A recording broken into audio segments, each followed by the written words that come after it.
अभी फिलहाल में एक खबर है जो बहुत ज्यादा ट्रेंड में है और लोग सुन के आश्चर्यचकित हो रहे हैं। और वो कौन सी खबर है तो मैं आपको बताता हूँ। वो खबर है एप्स्टीन फाइल के बारे में।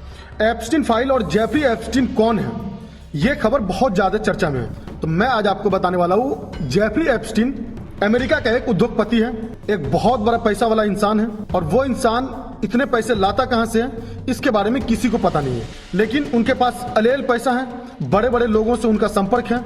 और बड़े बड़े लोगों में मतलब कोई उद्योगपति से नहीं, राष्ट्रपति, बड़े बड़े सेलिब्रिटी, प्रधानमंत्री, हर कंट्री में उसका कंसल्ट है।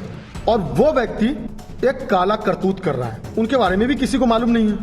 और काला करतूत क्या है, वो अपनी गर्लफ्रेंड के साथ 13 से 14 साल की बच्चियों को वो अपहरण करता था, उनकी ब्लैकमेलिंग करता था, उन्हें अपने बीच पे लेके जाया करता था। और फिर अपने बीच से वो बीच मतलब आइलैंड, उसका जो अपना पर्सनल आइलैंड था, वो वहां से अपने बड़े बड़े लोगों को, उद्योगपति दोस्तों को, राष्ट्रपति को, प्रधानमंत्री को सप्लाई करता था, उस 13-14 साल की लड़कियों को। और फिर जिसे सप्लाई नहीं कर पाता था वो लोग उनके आइलैंड पे आते थे और वहां अपनी शौक को पूरा करते थे। और जेफरी एप्स्टीन खुद एक इतना घिनौना इंसान था, वो इंसान 2 घंटे भी सेक्स के बगैर नहीं रह पाता था, वो भी एक लड़की के साथ नहीं, वो अलग अलग लड़कियों के साथ। और वो बहुत बड़ा सेक्स एडिक्ट था।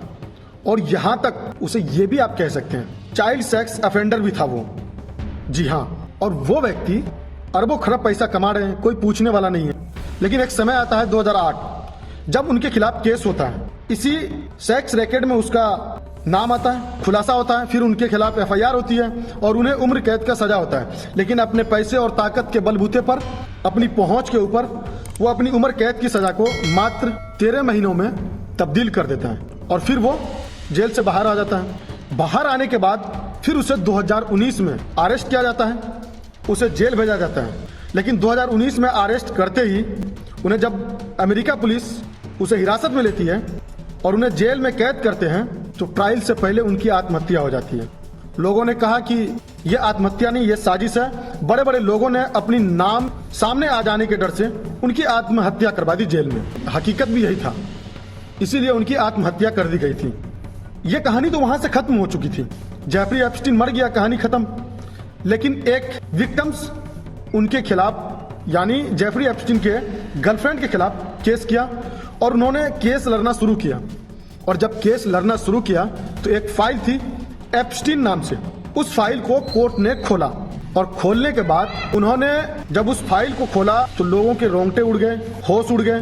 भाई आखिर उसमें निकला क्या, भाई उस फाइल में क्या क्या था, ये बात सुन के आज हम लोगों को शर्म होगी कि दुनिया में वही लोग अभी राज कर रहे हैं जो इतने घिनौने हरकत कर रहे हैं। हाँ सही बात है, ट्रंप राज कर रहे हैं दुनिया में और बहुत सारे राष्ट्रपति, प्रधानमंत्री के उनमें नाम है जो इस दुनिया पे राज कर रहे हैं। और हकीकत है, इतने नीच और निकम्मे इंसान इस दुनिया पे राज कर रहे हैं जिसे हम लोग आज से पहले कभी नहीं जानते थे कि इतने नीच है ये। तो फिर जब वो फाइल खुली, और फाइल खुली तो छोटे मोटे लोगों का नाम नहीं आया उस फाइल में। उस फाइल में हमारे देश के प्रधानमंत्री नरेंद्र मोदी का नाम आया, डोनाल्ड ट्रंप का नाम आया, माइकल जैक्सन का नाम आया। मतलब आप समझ लो, दुनिया के जितने बड़े बड़े ओहदे वाले इंसान हैं उन सभी का नाम उस फाइल में आया। और जब वो फाइल दुनिया के सामने आई तो पूरी दुनिया में हाहाकार मच गई। तो आप बताइए, ये समय ऐसा चल रहा है अभी जहां पे एक अच्छे इंसान कहीं कुछ भी नहीं है, और जो ये नारा देते हैं बेटी बचाओ बेटी पढ़ाओ, और फिर जो ये कहते हैं कि पूरी दुनिया में औरतों का सम्मान होना चाहिए, वो लोग इतने गलत काम करके, इतने घिनौने हरकत करके आज पूरी दुनिया पे राज कर रहे हैं। कोई जानने वाला, पूछने वाला नहीं है उन लोगों से। तो अब जो है इस देश के, इस दुनिया के हर एक लोगों को इस खबर से ये सीख लेनी चाहिए और ऐसे लोगों को इस दुनिया की सिंहासन से उठाकर फेंक देनी चाहिए कि ऐसे सेक्स रैकेट अपराधी और छोटी लड़कियों के साथ बलात्कार करने वाले लोगों को इस दुनिया पे राज नहीं करने देंगे। और ये खबर बोलते हुए इतनी शर्म आ रही है, मैं बता नहीं सकता। तो भाई ये है इस दुनिया की काली करतूत, काली कहानी, और वही लोग राज कर रहे हैं जो काले कारनामे करके बैठे हुए हैं। तो आज के लिए इतना ही।